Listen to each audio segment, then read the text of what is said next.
Bugungi retseptimizda sabzi va qizilcha salatini tayyorlaymiz. Ikkalasi ham pishmagan. Vitaminlari ko'proq bo'ladi. Pishmagan holatda salat qilinsa, vitamini o'zida qoladi. Pishirilsa suyugi chiqib ketadi deb pishirmadim.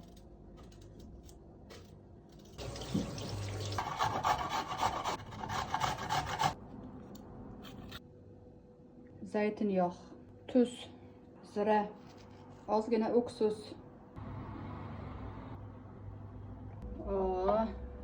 Mazami.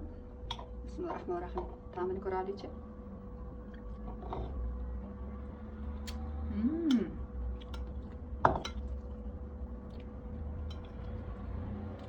Bu biroz 20 minut, yarim soat tursa, ham mazasi bir-biriga o'tadi. Sizlarga ham tavsiya qilaman. Rosa qon ko'paytiradi.